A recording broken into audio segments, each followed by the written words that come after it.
Ассалаумағалейкум, 31-ші арнаның тікелей эфирінде Информ бюро жаңалықтары студияда Болат Мүрсәлім. Әріптестерімнің бүгінгі әзірлеген ақпараттар легімен таныс болыңыздар.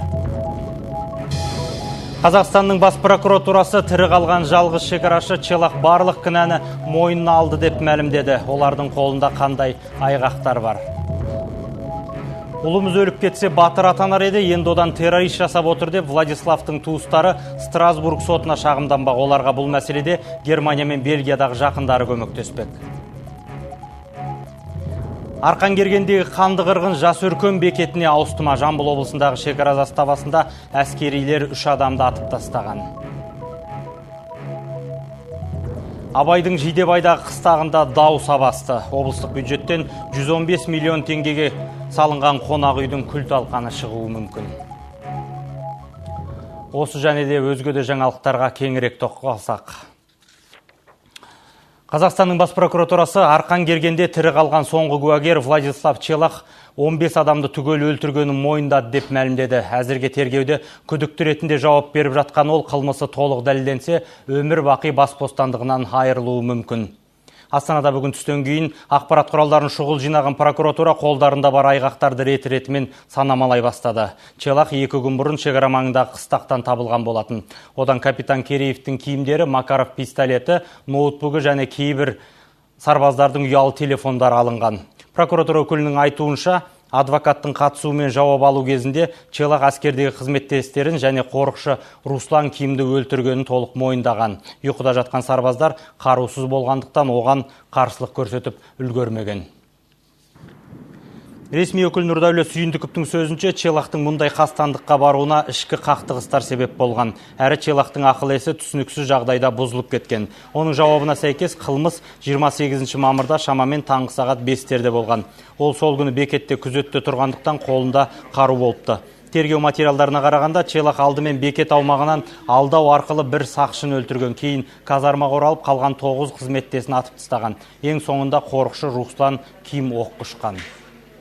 Кейбір ұйқыдан тұрған қызметтестері оларға қару бағыттағанды шынайы қабылдамаған.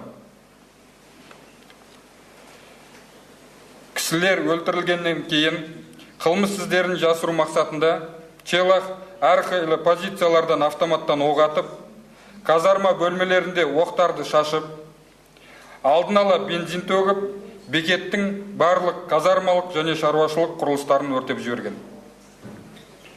Осындай тәсілмен бекет территориясынан тысқары жатқан сақшы мәйіті де өртелген. Ресми өкілдің хабарлауынша, қазіргі уақытта Челах берген жауаптардың шынайылығы тексерілуде. Сонымен бірге бекетке сырттан шабуыл жасау белгілері тергеумен анықталмапты. Ал бүгінде Сарыбөктер шекаралық заставасының бастығы Алексей Фоминге қатысты қылмыстық іс қозғалды. Ол оқиға алдында Арқангергенмен байланыстың болмағанын қасақана жасырған үшін және оның себептерін анықтау мен қалпына келтіру бойынша шара қолданбаған үшін айыпталып отыр. Челахта Фоминде сот санкциясымен қамауға алынған. Қазіргі уақытта сарапшылармен өзен бойында табылған қызметкерді қосқанда 11 әскери қызметкердің жеке бастары анықталды.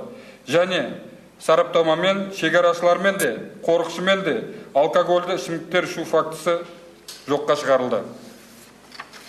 Өрт техникалық сараптамамен жарылыс ошақтары және сәйкесінше жарылғыш заттарды пайдалану фактісі анықталған жоқ. Ал Владислав Челахтың туыстары ұлдарын ақтап алу үшін Еуропадағы Страсбург сотына шағымданбақ. Олар 19 жастағы ұланның бұндай қылмысты жасағанына сенбейді. Қазіргі уақытта олардың шетелдегі таныстары құжат дайындай бастапты. Қамауға алынған Челах қазір Талдықорған қаласында. Он виноват только в том, что остался живой. Да. И все. И теперь на всю жизнь испорченная судьба. Владислав Челахтың отбасынан тыныштық кеткен шекарашының ата-анасы бүгінде баласын бір көруге зар болып отыр. Жақындарының айтуынша ұлттық қауіпсіздік комитеті осыған дейін өздерін ұлдарыңыздың айыбы жоқ деп сендіріп келген. Ал 19 жастағы Влад қанды қырғынның бар кінәсін өз мойнына алды деген суық хабар жеткенде ата-анасының жүрегі ұстап қала жаздаған. Бұл дақпырт санаға сыймайды. Ешқашан бұған сенбеспін. Есі бар адамның ешқайсысы жас баланың қолынан мұншама сұмдық келгеніне сенбейді. Қандай жақсы бала еді, обал болды. Міз бақпай барлығын қырып салт дегенге сену қиын. Көз алдымда өсті. Ұлтаралық текетірес болды деуге де келмейді. Себебі ол жерге екі орыстың баласы болған. Мұндай сұмдықты ойлап табу үшін жынды болу керек шығар.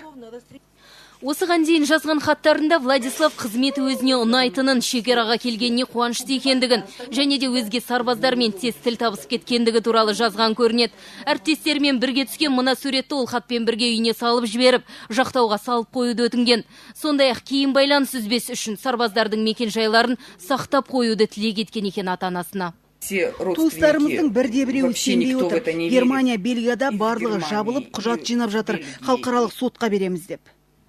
Маусымда демалысқа шығып үйіме келем деп жоспарлап жүрген Владислав Челах енді тергеу изоляторына тоғытылған. Әйтсе де Владтың жақындары баламыз жолдастарын өкпеге қисады, өлімге қию мүмкін емес деп отыр. Жанар Жолтаева, Людмила Батюшкина, Информбюро, бірінші арна.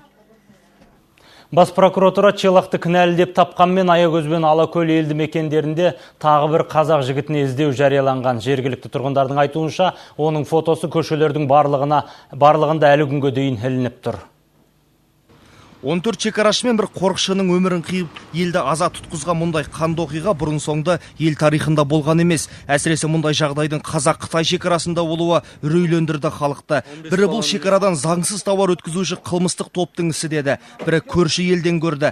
Ел президенті оқиғаға теракт деген баға берді. Ақырында жауынгерлердің арасындағы кикілжің түрткі болған деген нұсқа расқа айналды. Елдің айтып жүрген арқан керген бекеті мынау, ағаштан салынған шағын ғана үйшік. Қанды оқиға дәл осы жерде болған. Бас прокуратураның мәліметінше Челах алдымен бекетте тұрған сақшыны өлтірген, одан кейін казармаға оралып, қалған қызметкерлерді бастан атып жайпап салған. Бірақ прокуратураның таратқан ақпараты көптің күдігін әлі сейілткен жоқ. Мен өзім жеке менен оған бір адам ондай 14 адам бірақ өтіп жетті. Сенбейсің бе? Конечно, сенімсіз. Енді әкесі Россияның телевидениесі жүгінем деп отыр ғой. Может, независимый бірдеңке болады. Көреміз. Қанды қырғынға қатысты әлі түрлі болжам көп. Құзырлы орган қылмыскер табылды деп мәлімдегенімен, Аягөз, Алакөл елді мекендерінде тағы бір қазақ азаматына іздеу жарияланып жатыр. Кейбір тұрғындар камерадан тыс әңгімеде дәл осы жігіттің қанды оқиғаға қатысы барын шекарашылардың өздері айтып жүр деді. Қабанбай ауылының автобекетінде тұрған кезімізде сағат 2-де кеп, мынаны әскери киім киген кісілер кеп таратып кетті. Әскери қызметкерлерді қырып кеткен, атып кеткен солдат осы деп осы солдаттың суретін таратып беріп кетті бізге. Алайда бас прокуратура бұл азаматтың есімін мәлімдемесінде баяндамады. Ал елдің шетін жаудан қорғауда, шекараны күзетуде шейіт кеткен ерлер есте қалады мәңгі. Мақсат Толықбай, Думан Сүлейменов, Информбюро. Ал шекараға қатысты тағы бір шу енді Жамбыл облысынан шықты. Бұл жолы Жасөркен заставасындағы жағдай ушығып отыр. Жергілікті тұрғындардың айтуынша, мұнда шекара сақшылары 3 азаматқа оқ атқан. Олардың бірі қаза тауып, туыстары бүгін марқұмның жаназасын шығарып жер қойнына берген. Жасөркеннен жаңа ғана оралған тараздық тілшіміз Нұраддин Рақай әңгімелейді. Қазақ пен қырғыз арасындағы Жасөркен шекара заставасы хан базарға айналды дейді жұрт. Заңсыз тауар айналымына сақшылардың өздері жақын маңдағы ауыл жастарын жалдайды-мыс. Алыс беріс, барыс келіс түн баласында қызат. Ұшқан құспен жүгірген аңға сауысқандай сақ болуы тиіс сақшылар осылайша оңай олжаға дәніккен. Ауыл жұрты осыған наразы. Неден өздері шекараны бұзып ашып, балаларды шақырады. Тағы шақырғанда жаңағы несін жаңағы светпен түнде светпен шақырады. Соткымен де мына сотканы звондап шақырып алып, бұл қайта осында бәле бізде тек құтылмадық. Жасөркендегі қайғылы жағдайға екі шекарашының өзара ақша бөлісе алмауы себеп болуы бек мүмкін. Күн бұрын сақшылардың бірі Жасөркеннің тұрғыны Ақылжан Жақсымбетовке контрабандалық тауар өткізуге тапсырыс берген. Келісім бойынша заңсыз тауар алып өтуге кепілдік берген.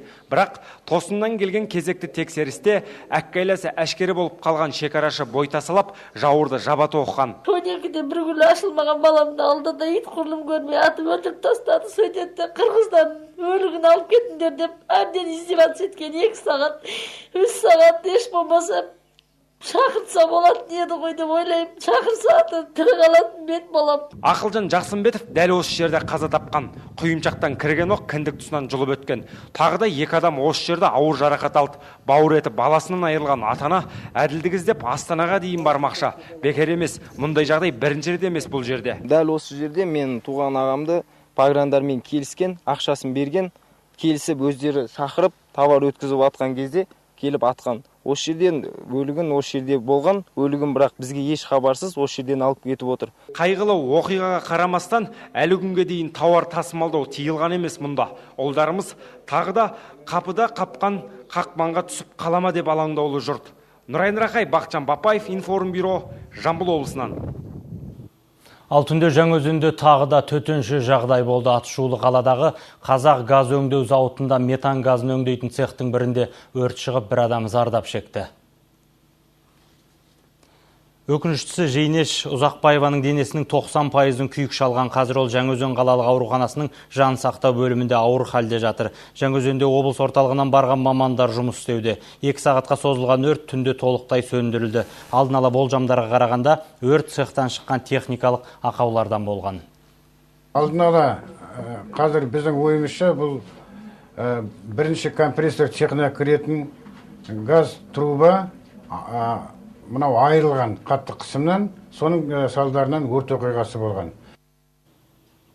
Ал Қызылорда қаласында 20-22 жастағы жастар топтасып төбелескен. Оқиға салдарынан олардың 4-еуі пышақ жарақатымен облыстық ауруханаға түсті. Қазір олардың 3-еуі әлі емделіп жатса, 1-еуі өкінішке орай қайтыс болды. 4 бала жарақат алып түсті. Соны жедел-іздестіру жұмыстарын жүргізу барысында, соның салдарынан бір бала сөйтістен оқиға облыстық медицина орталығынан қайтыс болды. Төбелескен жастардың барлығы да қаланың Титов аумағының жастары. Қазіргі уақытта құқық қорғаушылар төбелестің шығу себептерін және осы іске қатысты барлық деректерді анықтауда. Осы оқиғадан қаза тапқан жасөспірім бұрынғы спортшы еді. Дәрігерлер ажалға араша түспек болғанымен жүрек тұсына тиген пышақ жарақатынан бозбала ес жия алмай қайтыс болды. Алматыдағы нөмір 85-ші мектеп директоры білім мекемесінде қазақ сыныптарынан қалай құтылудың қамын қарастырып жатқан көрінеді. Қазақ балаларын өз ана тілінде білім алуынан айыруға директорға кімнің құқық бергені белгісіз деп ата-аналар ашулы. Олар мектеп басшылығы арнайы бұйрықсыз-ақ күзден бастап басқа мектепке ауысу үшін ата-аналарға мәжбүрлі түрде арыз жазғызып жатқанын айтады. Бір қызығы, аудандық білім басқармасындағылар мектеп директорының бұл әрекетінен хабарсыз. Онсыз да өз елінде өгей баланың күйін кешкен қазақ тілі енді білім мекемесі басшыларынан қағажу көруде. Олар мемлекеттік тілде білім алғысы келетін бүлдіршіндердің бағын байлап, қара көздерден құтылудың қамын қылуда. Түрксіб аудандағы нөмір 85-ші мектепте балалар оқитын ата-аналар тобы осылай деп ашуланып отыр. Мұндай жағымсыз жаңалықты балалары қазақ сыныбында оқитын ата-аналарға ұстаздар ұжымы жақында жария еткен. Нақты бір жиналыста айтылған жоқ. Ата-аналардың барлығын жаңағы жалпы ата-аналар жиналысында айтылған жоқ. Бір ата-ана айтады, арыз жазып біз жаңа документтерімізді ал деп директор айтты дейді. Содан кейін бір ата-анадан бір ата-ана естіп, солай естіп келіп тұрмыз. 15 балаға біз өкімет ақша бөлінбейді, сондықтан 15 бала құжаттарын алсын да басқа мектептер тауып, сол жаққа кетсін деп жатыр. Наразы топ жаппай қазақ сыныптарын жабу туралы жанжалдың бұрнақ жылдарда болғанын, бірақ басшылық мектеп аралас болып қалады деп сендіргенін айтады.